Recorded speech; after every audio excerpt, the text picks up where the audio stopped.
சந்தோஷம், முன்புதான் சந்தோஷம்னு பேசிட்டு போனாங்களா நடுவர் அவர்களே? நான் கேக்குறேன், திருமணத்துக்கு முன்னாடி தானே சந்தோஷம், அப்புறம் ஏங்க இவங்க ரெண்டு பேரும் பொண்ணு பார்த்து கல்யாணம் பண்ணிக்கிட்டாங்க? எதுக்கு கல்யாணம் பண்ணிக்கிட்டியா? பண்ண கல்யாணத்தை என்ன பண்றது? அப்படியே கிடக்கட்டும் அப்படிங்கிற உங்க அம்மா முந்தானே பிடிச்சிட்டு கிடக்க வேண்டியதானே? பொண்ணு பார்த்து கல்யாணம் பண்ணி புள்ளைய பார்த்துட்டு இன்னைக்கு வந்து கல்யாண வாழ்க்கை சரியில்லைன்னு பேசிட்டு போயிருக்கீங்களே. ஆனா உண்மையிலே ஒவ்வொரு மனிதருமே ஒவ்வொரு ஆண்மகனும் பொண்ணு பார்த்துட்டு வந்த உடனே எல்லாரும் மனசுலயும் எவ்வளவு ஆனந்தமா இருப்பீங்க தெரியுமா? எப்படி இருப்பான்? நான் மலரோடு தனியாக ஏடிண்டு வந்தேன்.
உண்மையிலுமே நடுவர் அவர்களே, எல்லாருமே அப்படி பொண்ணை பார்த்துட்டு வந்தோடனே எவ்வளவு சந்தோஷமா வாழ்ந்தீங்க வாழ்க்கைய. உண்மையிலே எனக்கெல்லாம் திருமணமான புதுசுலங்க ஒரு 45 வருஷம் இருக்குமா? ஹலோ 20 வருஷம் கூட ஆகல நடுவர் அவர்களே. பேரனுக்கு வயசு என்ன? கேட்கிற வெளிக்கு பாரு. ராலி டயர் தேஞ்சது மாதிரி ஒரு சவுண்ட் வரும்.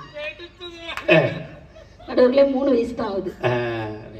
உண்மையிலங்க எனக்கு திருமணமான புதுசுலக்கா எங்க அத்தா என்னைய வாடினே கூட மாட்டார். ஏன்? இங்க வாடா அப்படிதான் கூடுவாரு.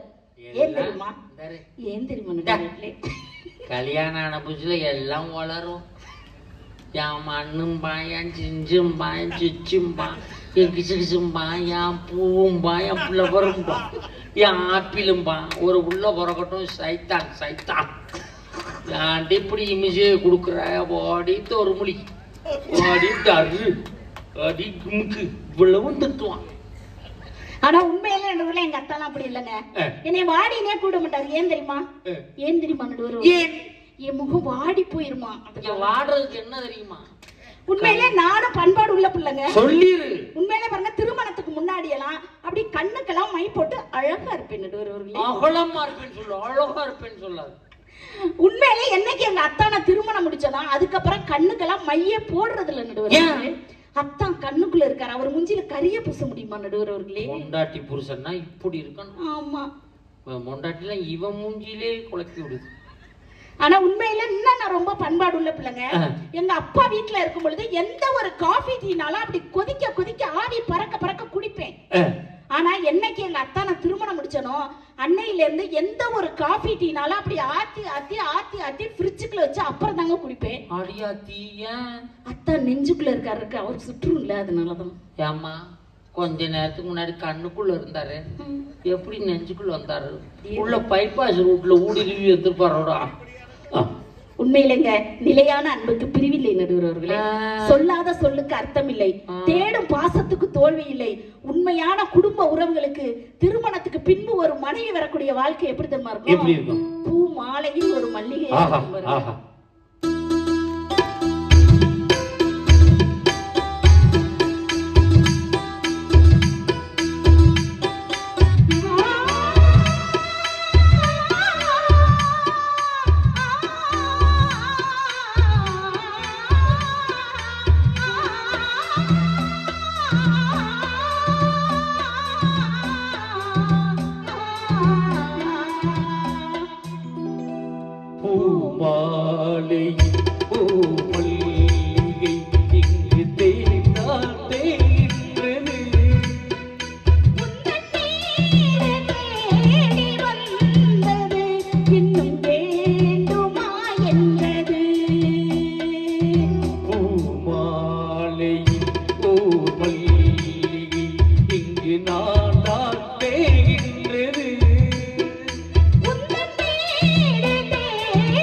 அருமையான குரல் வளம். நன்றி நடுவர். பாட்டை நீங்க அங்க வச்சிருந்திருக்கீங்க, இப்பதான் கொண்டு வந்திருக்கீங்க.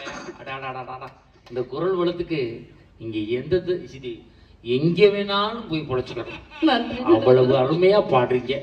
நீங்க கண்ணங்குள பங்காளிகள் நடத்துற பட்டிமன்றத்துக்கு வந்துட்டீங்கல்ல? ஆமா சார்.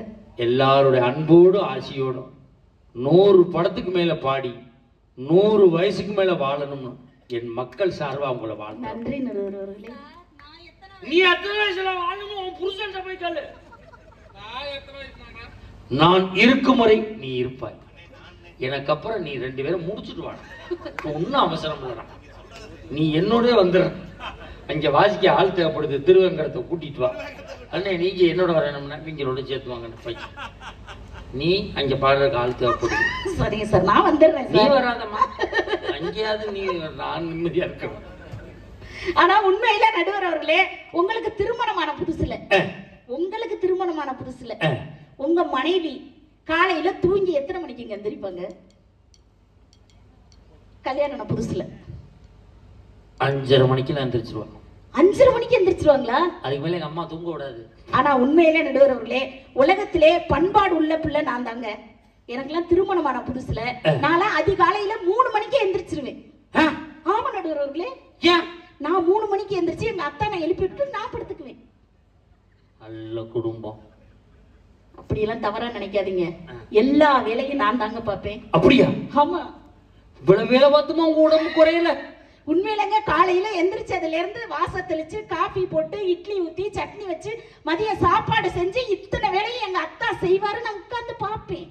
பார்த்தாலே தெரியுது நீ பாப்பாதான், நல்லா பாப்பா. உண்மையிலே நடுவர்களே, குடும்பம்னா அப்படி இப்படி சிறு சிறு ஊடல்கள் இருந்தா தானங்க சந்தோஷம். அப்படிப்பட்ட சந்தோஷம் திருமணத்துக்கு அப்புறம் தானங்க ஒரு மனமகிழ்ச்சியான வாழ்க்கையே கிடைக்குது. ஆமா, அதுக்கு முன்னாடி என்ன கிடைக்குது?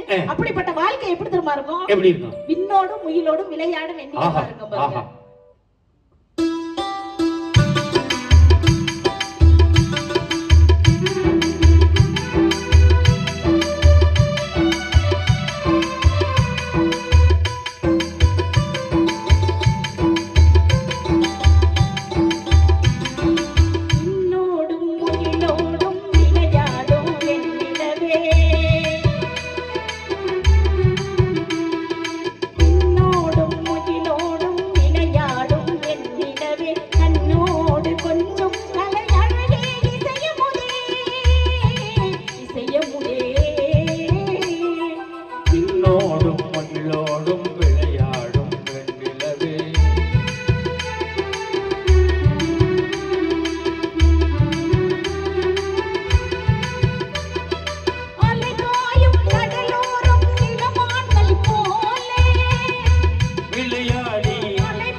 செல்வம் தானாக வந்தது ஓடோடி வந்த சொர்க்க போகமே ஓடோடி வந்த சொர்க்க போகமே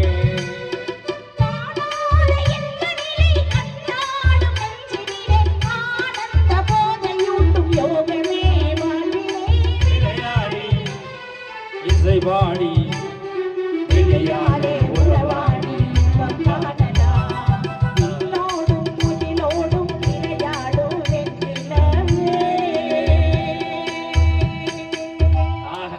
அந்த காலத்துக்கே கொண்டு சேர்த்துட்டியம்மா. என்னைக்குமே திருமண வாழ்க்கையை நினைச்சாலே அவங்கவுங்க திருமண வாழ்க்கை ஞாபகம் வரணும்ல நடுவர்களே. கண்டிப்பா. அவ்வளவு ஆனந்தமான வாழ்க்கையை எப்படிங்க மறக்க முடியும்? உண்மையிலே பாருங்க. அத போய் மோசம் பேசுறீங்களடா. உங்களுக்கு எல்லாம் தவச்ச வாக்கி தண்ணி கிடைக்குமாடா? குடிக்கிறாங்கடா கரெக்ட். ஆனா உண்மையிலே நடுவர்களே கல்யாணம் வேண்டாம், கல்யாணம் பிடிக்கலன்னு சொன்னாங்கல்ல. உண்மையிலே பொண்ணு பார்த்துட்டு வந்தவனே வரதட்சணைன்னு ஒண்ணு நாங்க கொண்டு வரணுமே, அதை எவ்வளவு சந்தோஷமா வாங்கிக்கிறீங்க. அதுக்கு பேர் வரதட்சணை கிடையாது. ஏன் நடுவர்களே? கீழ வரதட்சணை கொடுக்கறதே கிடையாது. உண்மைதானே? வரதட்சணை கொடுக்கறதும் கிடையாது, வாங்குறதும் கிடையாது. குங்கு மண்டலத்துல அதுக்கு பேர் வரதட்சணை கிடையாதுமா. என்ன சார்? இப்ப நாட்டுல வெள்ளம் வருது, அரசாங்கம் என்ன பண்றாங்க? வெள்ள நிவாரணம் கொடுக்கறாங்க. வறட்சி வருது, வறட்சி நிவாரணம் கொடுக்கறாங்க. புயல் வருது, புயல் நிவாரணம் கொடுக்கறாங்க. வருஷத்துல ஒரு தடவை மனுஷன் பாதிக்கப்படுறதுக்கு அரசாங்கம் நிவாரணம் கொடுக்கறாங்க. ஆமா, வருஷம் பூரா உங்களை கட்டி அழுகுறோம்ல, அதுக்கு கொடுக்கக்கூடிய திருமண நிவாரண நிதி தானே ஒழிய அதுக்கு பேர் வரதட்சணை கிடையாது. ஆனா உண்மையிலங்க இதுக்கு பதில் சொல்லிட்டீங்க. உண்மையிலுமே ஒவ்வொரு கணவனுக்குமே பாதுகாப்பு மனைவி நாங்க தாங்க. எப்படி சொல்றீங்க? தனியா டூ வீலர்ல போங்க, காவல்துறை அன்பர் வழிமறிச்சு நிறுத்துவாங்க. நிப்பாட்டு, ஆர்சி புக் இருக்கா, இன்சூரன்ஸ் இருக்கா, ஹெல்மெட் இருக்கா, மாஸ்க் இருக்கா, இப்படி 1008 கேள்வி கேட்பாங்க. ஆனா என்ன மாதிரி அழகான மனைவி, மரியாதை அழகுல்ல அகலம், என்ன மாதிரி மனைவிய பைக்ல ஏத்திட்டு போகும்பொழுது எந்த ஒரு காவல்துறை என்பரும் வழிமறிச்சு நிறுத்த மாட்டாங்க. அப்ப ஒவ்வொரு கணவனுக்கு பாதுகாப்பு மனைவி நாங்க தானங்க திருமணத்துக்கு அப்புறம். உண்மைதாம்மா. நேத்து நான் பைக்கில் என் பொண்டாட்டி ஏத்திக்கிட்டு போனேன். சரி. பசு மேம்பாலத்துல ஏறுது, என் பின்னாடி என் பைக்கு ஏறுது. பசு போயிடுச்சு, என் பைக்கு போகல. ஏன் சார்? உருங்கிறது ஏற மாட்டேது. ஏன்? எழுத்த மாதிரி வந்தவன் கேக்குறான், ஏன்னா நடுவர் இவ்வளவு லோடு ஏத்திக்கிட்டு எங்கே கிளம்பிட்டு. என்ன லோடு ஏத்திக்கிட்டு போனீங்க? இவ்வளவு ஏத்துனதான் அம்புட்டு லோடு 92 கேட்ச். குருங்கிறது முன்வீல் தூக்குது, பின்வீல் நகல மாட்டுது. சொல்ற ஓட்டுறேன்ற இங்க ஓட்டுறேன், புல் திருக ஆக்கிலட்டு கேபிள் வந்து போச்சு. கடைசியில 2 பேருமா உருட்டுறன்னு சொல்றான். அவன் சொல்றான் நான் தள்ள முடியாது அப்படின்னா, கொஞ்சம் தள்ள முடியாதுன்னா. எடுத்த மாதிரி வந்தான். அண்ணே நகைக்கடை எவ்வளவு தூரம்னு, இந்த தானே இருக்கு, மேம்பாலம் இறங்கினான்னா தள்ளிட்டாடா சரன்னு. நகைக்கடைக்கு தான் கூட்டிட்டு போறான்னு சொல்லி, அதுக்கு பக்கத்துல மெக்கானிக் செட் இருக்கு. இவ்வளவு அதையும் வண்டியை உட்கார வச்சு நான் போயிட்டு பட்டி பண்றது. ஆனா உண்மையிலங்க நாங்க குண்டா இருக்கோம்னா நீங்க கவலைப்படாதீங்க. மனைவிகள் குண்டாக இருக்கலாம், ஆனால் மண்டாகத்தானே இருக்கக்கூடாது. குண்டாகாமலும் இருக்கக்கூடாது. உண்மையிலங்க நம்பிக்கை இல்லாத இடத்தில் அன்பு இருக்காதுங்க, அன்பு இல்லாத இடத்தில் சந்தோஷம் இருக்காது, சந்தோஷம் இல்லாத இடத்தில் வாழ்க்கையே இருக்காது. அப்படி நம்பிக்கையும் சந்தோஷத்தையும் ஒரு மனைவி எப்படி தெரியுமா கொடுப்பா? பால் வண்ணம் பருவம் வண்ண மாதிரி கொடுப்பா.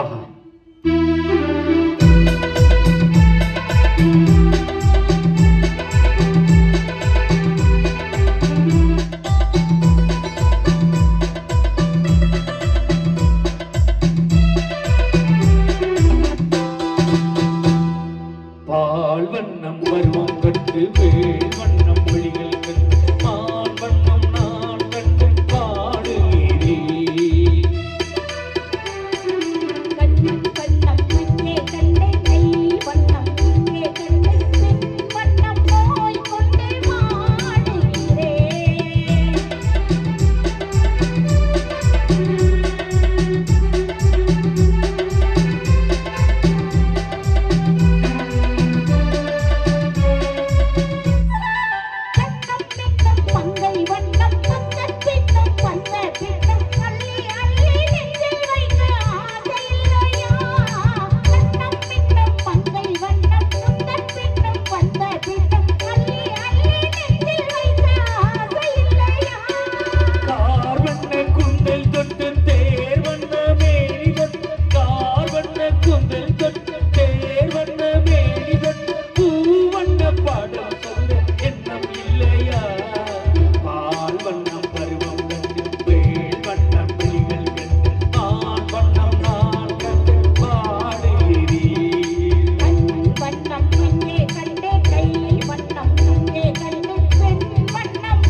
ஊடல்கள் இருக்கும். அத வந்து தான் பெத்த புள்ள வந்து அந்த சண்டைய சமாதானம் செய்யும், அந்த அப்பா அம்மா சண்டைய.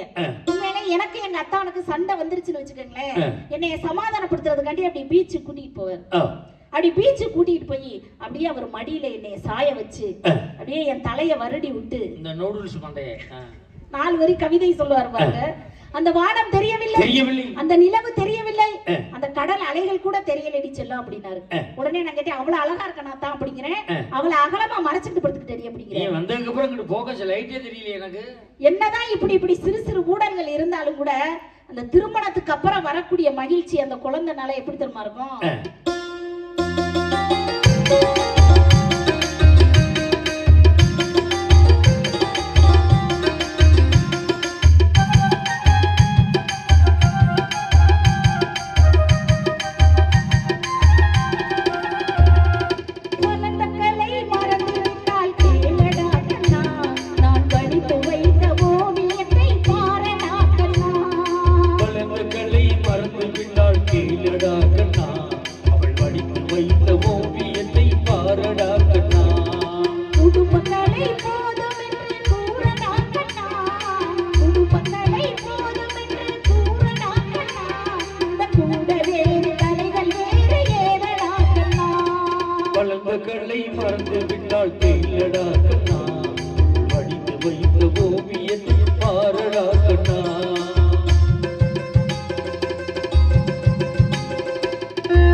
ஆகவே நடுவர் அவர்களை எந்த வகையில் பார்த்தாலும் மனநிறைவான வாழ்க்கை என்பது திருமணத்துக்கு பின்பே என்று சொல்லி வலியோடு போராடினால்தான் ஒரு பெண் தாயாக முடியும், இருளோடு போராடினால்தான் புழு வண்ணத்து பூச்சியாக முடியும், மண்ணோடு போராடினால்தான் விதை மரமாக முடியும், வாழ்க்கையோடு போராடினால்தான் ஒரு மனிதன் வரலாறு படைக்க முடியும்.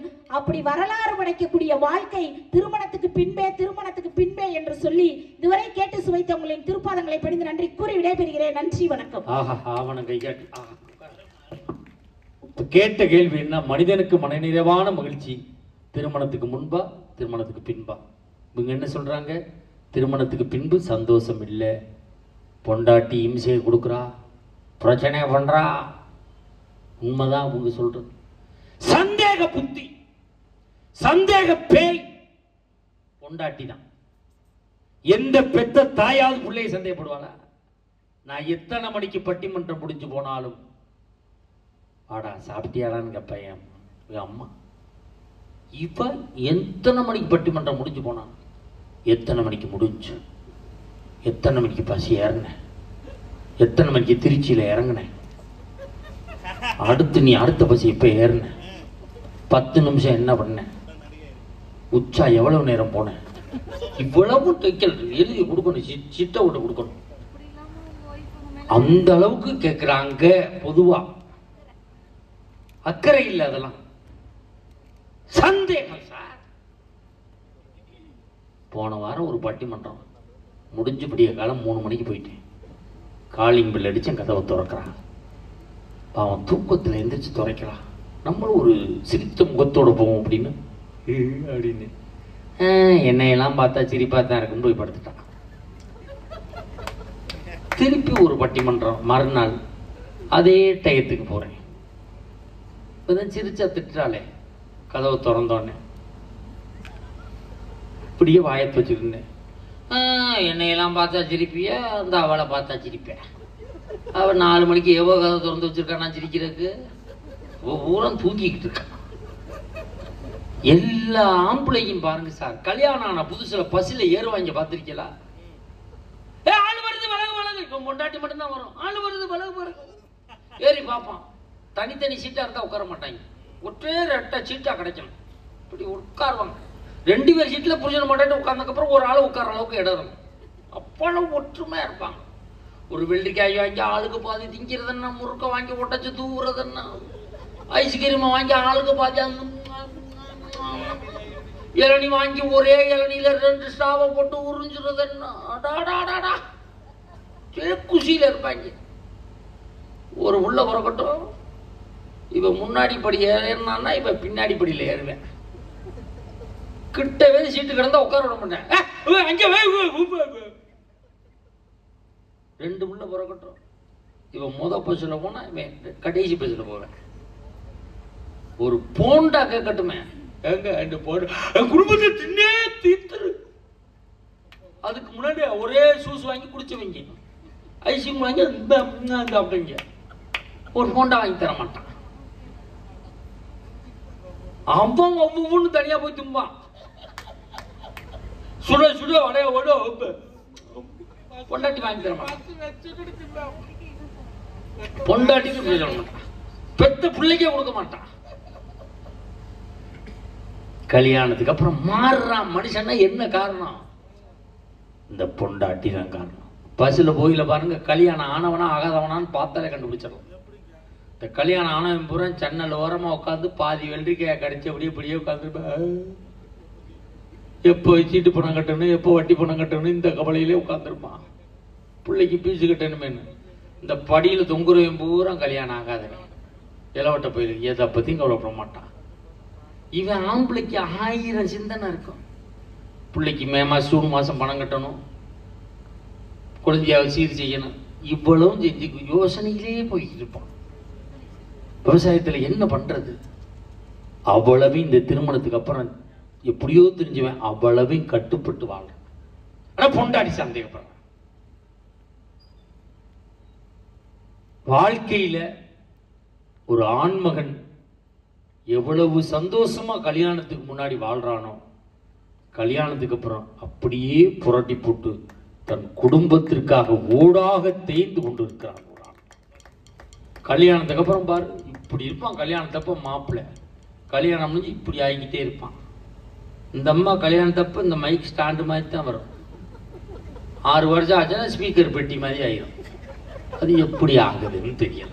இதுல சொல்லுவாங்க, முன்ன மாதிரி சாப்பிடவே முடியல, என்னத்தை வாயில் அள்ளி வச்சாலும் ஒமட்டிக்கிட்டு வருது. அப்ப எப்படி இது ஊதுது?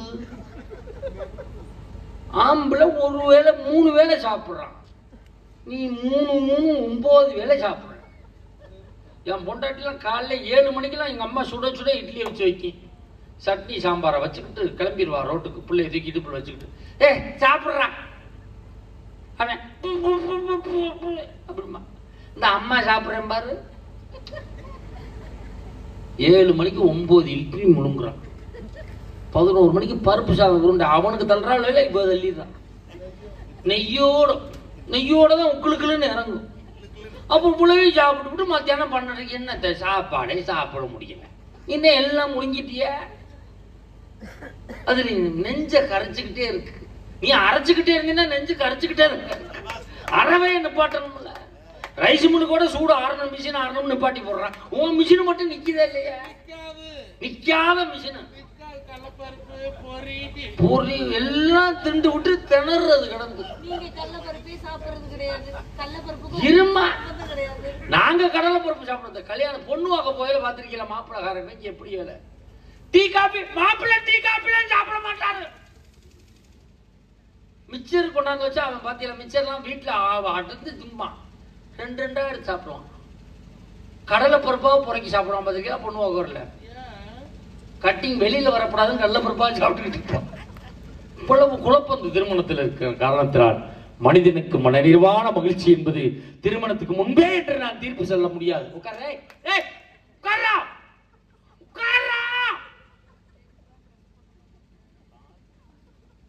கால் பிடிச்சிருச்சுன்னு இருந்துச்சியா? இந்த பக்கம் பாரியா, 2 தெய்வ ராட்சமா உட்காந்துருக்க. இப்ப திருமணத்துக்கு பின்பு என்ன சந்தோஷம் பார்க்கணும். திருமணத்துக்கு பின்பு சந்தோஷம் இல்லைன்னா அவங்க கேட்ட கேள்விதான். அவங்க சொன்னதுதான் நான் சொல்றேன். திருமணத்துக்கு பின்பு சந்தோஷம் இல்லைன்னா இந்த தமிழ் சமூகத்திலே ஏன் வாழையடி வாழையாக நம் பிள்ளைகளுக்கு நாம் திருமணம் செய்து வைக்கிறோம்? யோசிச்சு பாருங்க. திருமண வாழ்க்கை சரியில்லைன்னா ஏன் நம்ம பிள்ளைகளுக்காக வரன் தேடுறோம், பிள்ளைய பார்க்கிறோம்? ஏன் இவ்வளவு செலவு பண்ணி நம்ம சம்பாத்தியத்துல ஒரு தனி பகுதியவே ஒதுக்கி அந்த பிள்ளைகளுக்கு ஊரறிய உலகம் அறிய திருமணம் செய்து வைக்கிறோமே? அது ஒரு நல்ல காரியங்கிறதுனால தானே. வாழையடி வாழைய அந்த குடும்பம் வளரணும்னா திருமணம் செஞ்சு வச்சுதானே ஆகணும். இப்ப இறைவனுக்கு தெய்வங்களுக்கே பாருங்களேன், தெய்வங்களுக்கே திருமணங்கள் நடக்குது, திருக்கல்யாணம் நடக்குது. அழகர் கோயில் அங்க பாத்தீங்கன்னா மீனாட்சி திருக்கல்யாணம் நடக்குது, மதுரையில வள்ளி திருமணம் நடக்குது. தெய்வங்களுக்கே திருமணம் நடக்கிறது.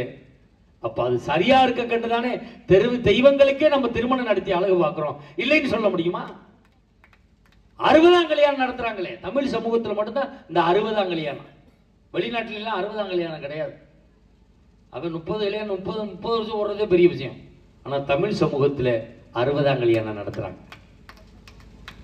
பெத்த பிள்ளைங்க அப்ப ஆத்தாளுக்கு தண்ணி ஊத்தி, எங்க பகுதியில் நான் காரைக்குடி செட்டிநாட்டுல இருந்து வர்றேன், பிள்ளைகளுக்கு 60ஆம் கல்யாணம் நடத்தி வச்சு பெத்த பிள்ளைகள் ஏன் தெரியுமா அந்த 60ஆம் கல்யாணம் நடத்துறது? தன் தாய் தந்தைக்கு நடந்த திருமணத்தை அந்த பிள்ளைகள் பார்த்திருக்க மாட்டார்கள். தன் தாயையும் தந்தையும் வைத்து தான் பெற்ற பிள்ளைகள் நாங்கள் நன்றாக வாழ்கிறோம், நாங்கள் நன்றாக இருக்கிறோம், என் தாயும் தந்தையும் 60 ஆண்டு காலம் இந்த பூமியிலே நன்றாக வாழ்ந்திருக்கிறார்கள் என்பதற்கு முன் உதாரணமாக 60ஆம் கல்யாணத்தை பிள்ளைகள் செய்து அழகு பார்க்கிறார். இந்த சமூகத்திலே திருமணம் என்பது ஒரு அங்கமாக இருக்கிறது. அது வாழ்க்கையின் ஒரு அங்கமாகவே இருந்து கொண்டிருக்கிறது. அதை மனிதன் வாழ்க்கையிலிருந்து திருமணத்தை பிரித்து பார்க்க முடியாது.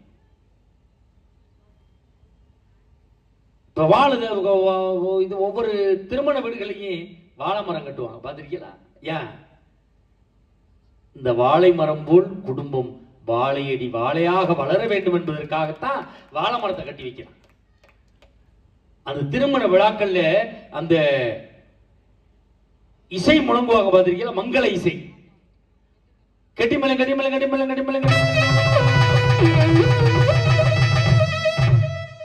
ஏன்னா தாலி கட்டும் போது அமங்கல வார்த்தைகள் எதுவும் அவர் காதில் யார் காதிலும் பட்டுவிடக்கூடாது என்பதற்காகத்தான் இந்த மங்கள இசையை வாய்ச்சாங்க. அந்த மங்கள இசை அது அவ்வளவு. அதுல பாருங்க, அந்த திருமணத்துல பொண்ணு சுண்டி வரலையும் மாப்பிள்ளை சுண்டி வரலையும் அது அப்படியே கட்டி அக்னியை சுத்தி வர சொல்லுவாங்க. அது என்ன சொல்கிறது? உனக்கும் குறை இருக்கிறது, எனக்கும் குறை இருக்கிறது, உன் குறையை நான் ஏற்றுக்கொள்கிறேன், என் குறையை நீ ஏற்றுக்கொண்டு இந்த சமூகத்திலே குடும்பமாக வளர வேண்டும் என்பதற்காக அந்த சுண்டி வரல கட்டி அக்னி சாட்சியா வளர சொல்றாங்க. அப்ப திருமணம் என்ற ஒரு பந்தம் சரியில்லை என்று இவர்கள் பேசினால் அதை இந்த சமூகம் ஏற்றுக்கொள்ளுமா? பேசுற 2 பேரும் கல்யாணம் ஆகலையா, புள்ளை இல்லையா, பொண்டாட்டி இல்லையா, பணத்தை வாங்கி பையில வச்சுக்கிட்டு மஞ்சள் டவுசர் வச்சுட்டு பஸ் ஸ்டாண்டா சுத்த போறான். வீட்டுல பொண்டாட்டிட்டு தானே என்ன கொடுக்க போற? ஆனா என்ன சொல்லி கொடுப்பான்? உன்னைய பேசிதான் இந்த காசு வாங்கினேன் தான் வச்சுக்க. உண்மையை சொல்லி கொடுப்பான். உன்னை திட்டினா தான் காசு கொடுக்குறாங்க, இந்தா வச்சுக்க. அம்மா உன்னைய திட்டினா காசு தர மாட்டாங்க, நீ கொஞ்சமா வச்சுக்க. அப்படித்தான் பகிர்ந்து கொடுத்துக்கிட்டு இருக்கிறான். இப்ப நான் என் பொண்டாட்டியை திட்டி பேசுறது இல்லை, புகழ்ந்துதான் பேசுவேன். எல்லாருக்குமே தெரியும், கடுமையா புகழ்வேன்.